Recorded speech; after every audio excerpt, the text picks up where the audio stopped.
Moi aussi, je veux remercier les organisatrices et organisateurs du colloque qui me donnent à moi aussi l'occasion en fait de faire justement converger, ce que j'essaie de faire maintenant, on va dire des intérêts artistiques et des intérêts plus militants. Voilà, pour faire court. Donc avant de commencer, il me faut préciser deux choses. Tout d'abord, j'ai choisi des exemples de spectacles dont je ne prétends en rien juger s'ils sont bons ou mauvais. Plusieurs se verront critiqués dans le cadre de cette analyse des figures animales qui y sont présentées, sans que cela constitue un jugement sur leur valeur artistique. Je crois à la polysémie des œuvres et l'on peut trouver problématiques certains aspects de celles-ci, sans pour autant leur nier de nombreuses autres qualités. Par ailleurs, il me faut définir ce que j'entends par la formule « art de la marionnette contemporain ». Utiliser le terme « marionnette », en effet, crée une difficulté. Il est certes évocateur, mais il y a une discordance certaine entre d'une part la réalité des pratiques et créations contemporaines avec la marionnette et de l'autre les projections que le mot crée encore. Trop souvent, l'imaginaire qui s'y attache est celui d'une forme à seule destination des enfants et surtout terriblement sclérosée. Pour pallier à ces représentations minorantes et pour tout dire absolument fausses, il n'existe pas en français d'équivalent du mot allemand Figurentheater qui met au centre de l'attention non pas l'objet qu'est la marionnette, mais le concept plus versatile de figure, d'effigie. Il n'existe pas non plus d'équivalent du terme anglais plus englobant encore de material performance, qui embrasse toutes les formes artistiques qui font de la matière une partenaire de jeu à part entière, que ce soit au travers de formes marionnettiques ou dans des propositions plus abstraites ou sensorielles. En l'absence d'équivalent, j'utilise donc la formulation, un peu longue, art de la marionnette contemporain au pluriel, afin non seulement d'embrasser le théâtre d'ombre, de papier, d'objets ou de matériaux, mais aussi afin que les arts, visuels, performatifs, chorégraphiques ou circassiens, qui proposent un rapport renouvelé à la matière ou à l'objet, trouvent leur place au sein d'un champ disciplinaire, pensé dans toute la variété de ses formes scéniques. Cette introduction un petit peu longue, je l'avoue, a pour objet que vous ne vous étonniez pas de me voir convoquer le travail de Banksy en fin de communication, alors que celui-ci est généralement associé au street art et non à la marionnette. Vous le verrez, personnellement, je vois de la marionnette partout. Par ailleurs, si je m'intéresse ici particulièrement à la contemporanéité, ce n'est pas par mépris pour les formes traditionnelles dans lesquelles les représentations animales abondent, mais parce que l'un des aspects fondamentaux du théâtre de marionnettes tel qu'il se pratique de nos jours est la coprésence quasi généralisée de la figure marionnettique et de l'interprète ou des interprètes qui l'animent. Ici, Ilka Schönbein, et ici, la Handspring Puppet Company. Or, cette coprésence, loin de n'être qu'une donnée esthétique ou technique, engage une dramaturgie particulière, en ce que, pour reprendre les mots de Didier Plassard, elle fait drame au sens le plus fort de ce terme, de la manipulation.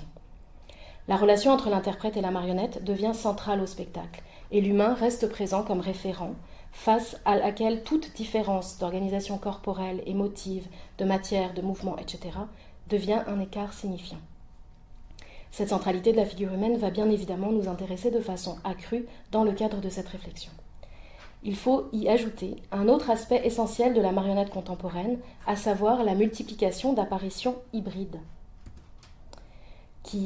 Donc le corps de l'interprète porte souvent à même la peau des marionnettes prothèses qui le démultiplient, le complètent, le déforment ou décloisonnent son appartenance à l'humain. Certaines et certains artistes ont développé ce type de technique au point d'en faire une identité visuelle et thématique, Ilka Schönbein en étant sans aucun doute la plus emblématique à cet égard. On le voit au travers de ces quelques images, la marionnette comme la bande dessinée, le dessin animé ou le cinéma à effets spéciaux permet aisément de donner vie à des créatures hybrides et protéiformes qui peuvent se transformer au cours de la représentation. Et leur puissance est démultipliée du fait que ces transformations s'opèrent sous nos yeux, en simultanéité phénoménologique et dans une proximité qui font la force et l'unicité des arts vivants. Il serait impossible et sans doute peu intéressant de cataloguer de façon exhaustive les apparitions de figures animales marionnettiques sur les scènes contemporaines. Des nombreux animaux dont la rencontre jalonne le parcours des héroïnes des pièces du Théâtre de l'Œil, ici à Montréal, aux animatroniques savamment bricolées de Savannah, de l'artiste israélien Amit Drori, en passant par les assez célèbres, il faut bien le dire, animaux géants de l'île aux Machines à Nantes.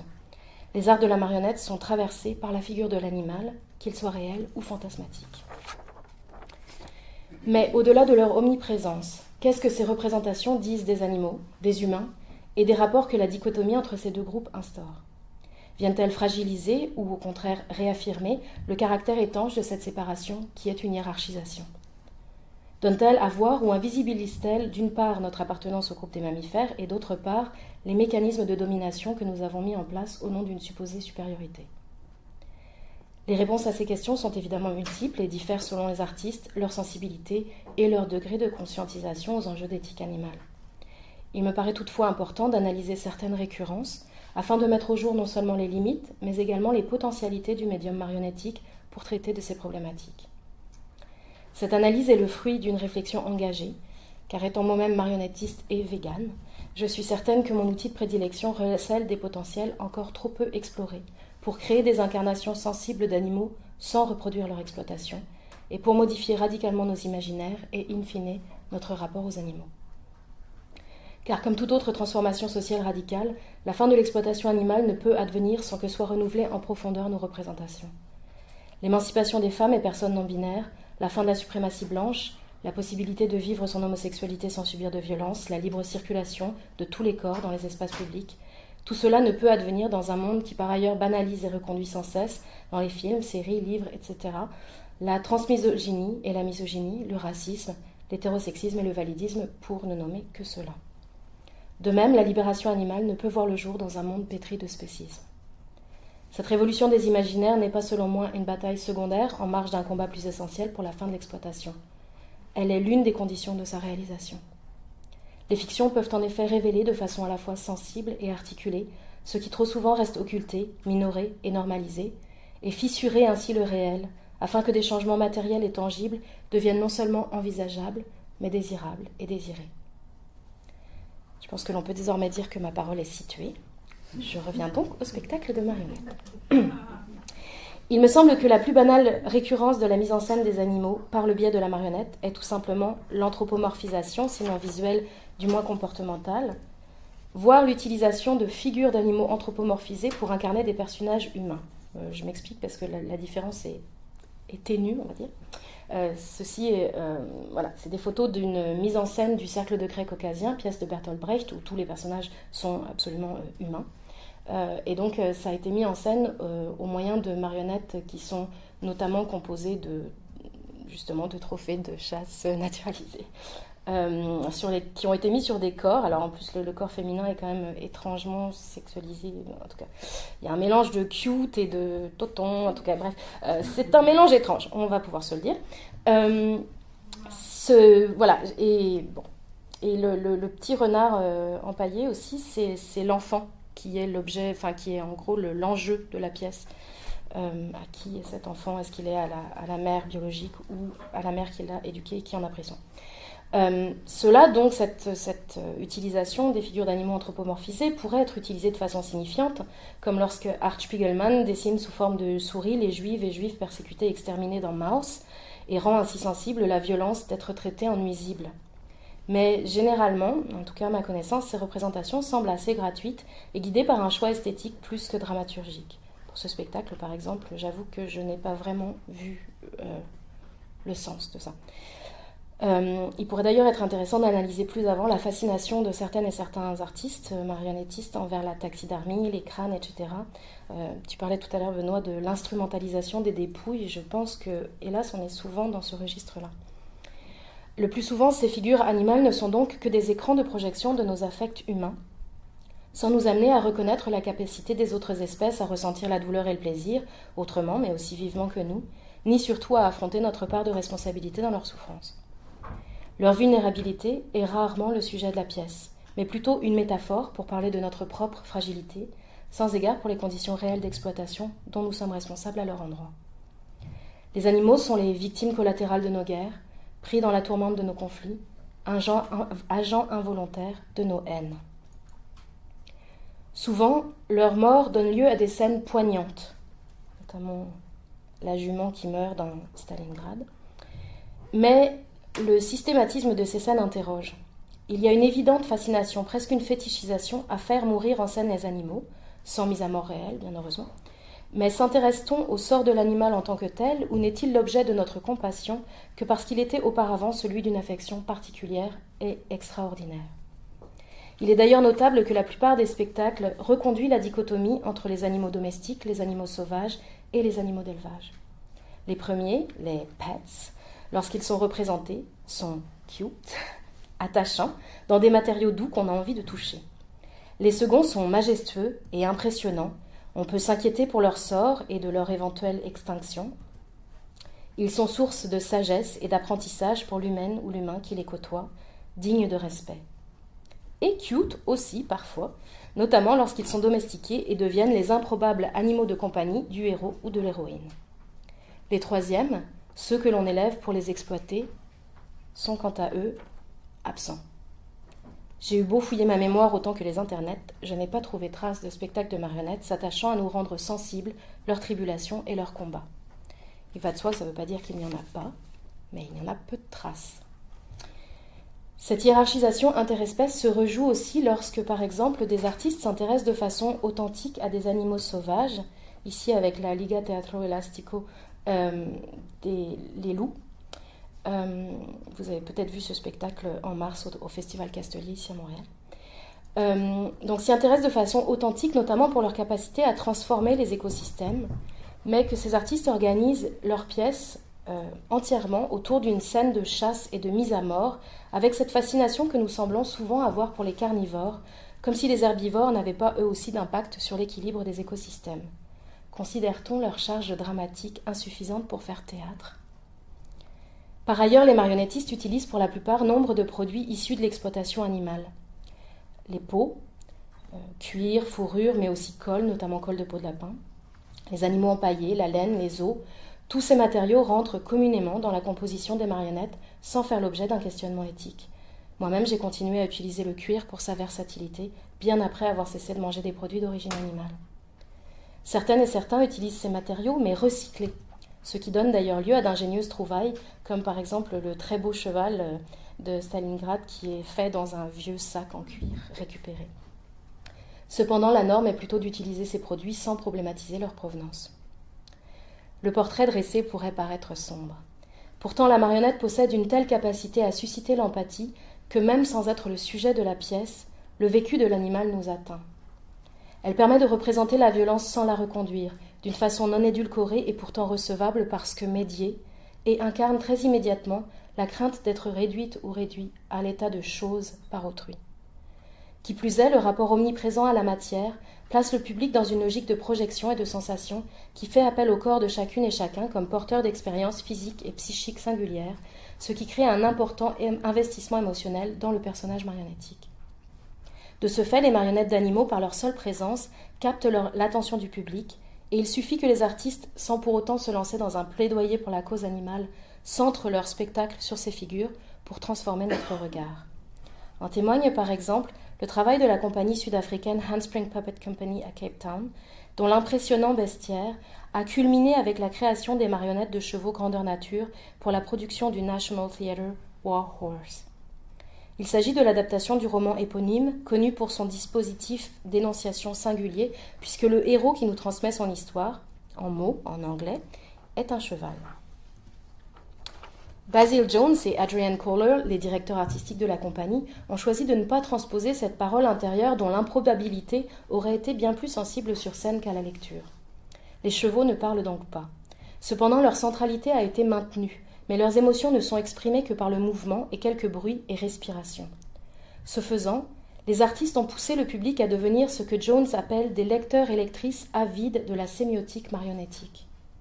Face aux chevaux, les spectateurs et spectatrices s'attachaient en effet au moindre mouvement d'oreille et interprétaient ainsi l'état émotionnel de ces personnages muets.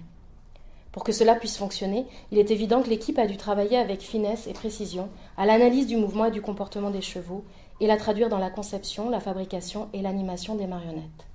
Je vais maintenant vous montrer un petit bout en mouvement, car les marionnettes, c'est bien quand ça bouge. Alors, je vais vous passer les messieurs qui parlent parce qu'ils sont vraiment pas très intéressants. Je vais juste vous montrer un petit peu du cheval en mouvement. Bon, on s'entend que là, il n'est pas dans le contexte du spectacle, hein, c'est une démonstration.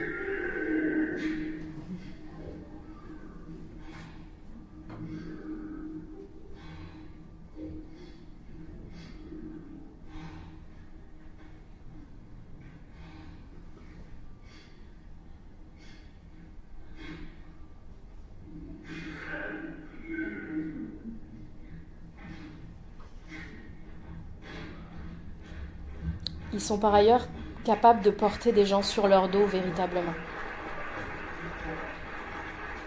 En termes de conception et de fabrication, c'est une des plus belles marionnettes que j'ai vues de ma vie. Là, c'est absurde de beauté. Hop.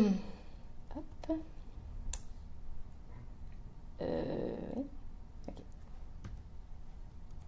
Pourquoi il veut pas? Voilà. Qui plus est, parce que les chevaux sont manipulés par 3 personnes. On l'a vu, 2 à l'intérieur, dont on voit dépasser les jambes et dont on fait totalement abstraction, et une à l'extérieur qui manipule la tête tout en revêtant les habits et le statut de palefrenier ou palefrenière. L'humain fait toujours partie de l'image. Cela permet notamment de ne pas nier ou occulter le rapport de domination entre les animaux et les humains. On sait que les chevaux ont été les grands oubliés de la comptabilisation des morts sur les champs de bataille, notamment lors des 2 guerres mondiales, alors qu'ils étaient forcés à y prendre part. Dans le spectacle, les chevaux sont contraints à travailler, d'abord dans les champs, à la culture des champs, et ensuite au champ de bataille. Et même si la pièce fait une grande place à une amitié entre un homme et un cheval, il est impossible, en la regardant, de ne pas ressentir et comprendre que ces animaux sont sensibles, ont des comportements sociaux complexes, et qu'il en est fait totalement abstraction par la plupart des humains qui les exploitent sans compassion.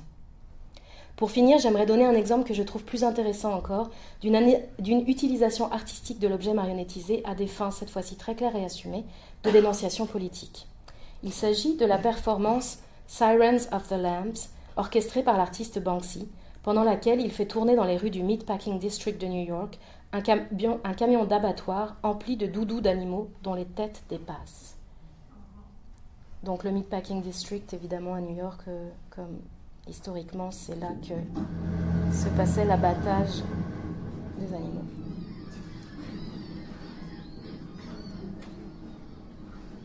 Alors, on n'entend pas très fort, mais ils sont assez loud.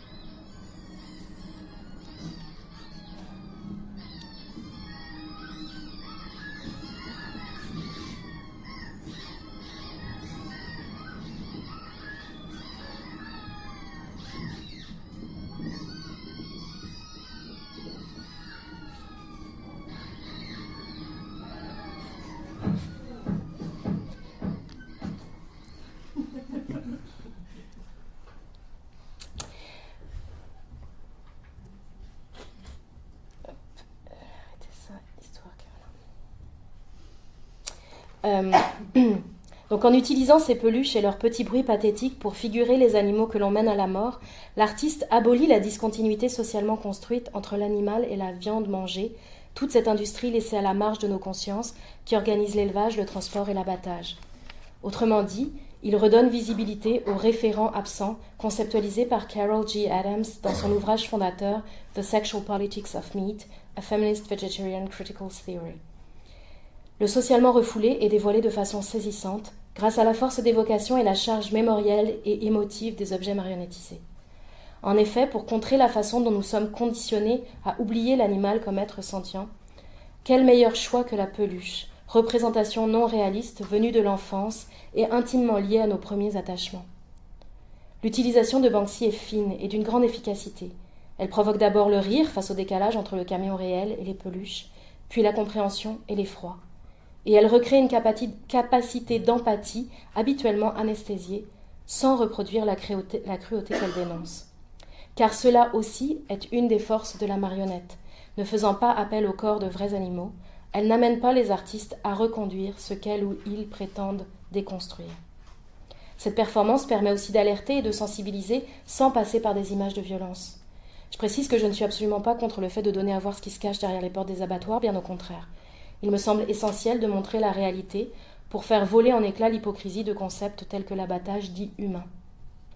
Mais ce n'est pas l'unique façon d'atteindre celles et ceux qui n'interrogent pas leur consommation de produits d'origine animale, ni leur rapport contradictoire aux animaux selon qu'ils sont étiquetés de compagnie ou d'élevage. Et comme dans d'autres luttes, il importe de développer la plus grande diversité de tactiques possibles afin d'amener une société récalcitrante à changer. En conclusion, j'espère avoir montré comment, bien que traversée par les mêmes imaginaires spécistes que les autres médiums artistiques, la marionnette possède des potentialités expressives particulières qui peuvent être mises au service de la cause animale. Grâce à la charge émotive dont elle est porteuse, et parce qu'elle permet de donner vie et présence aux référents absents, elle offre des outils importants et opérants pour dépasser une imagerie cute, réconfortante ou au contraire monstrueuse, pour politiser notre rapport aux animaux et générer une empathie radicale pour le vivant. Parce que rien n'est trop petit ou trop grand pour être représenté par ce médium virtuose des changements d'échelle, la marionnette nous permet de rendre tangible notre interdépendance et notre devenir commun avec les autres espèces, l'environnement, l'écosystème. Elle peut donner voix à celles et ceux qui n'en ont pas, comme cette fourmi se lamentant dans la pièce Stalingrad du géorgien Rezo Gabriadze. Les hommes ont tout compté. Combien ils ont perdu de canons, combien ils ont perdu de gens. Mais nous, les fourmis, est-ce qu'il y a quelqu'un pour nous compter? Qui fait donc moins de bruit que nous sur cette terre?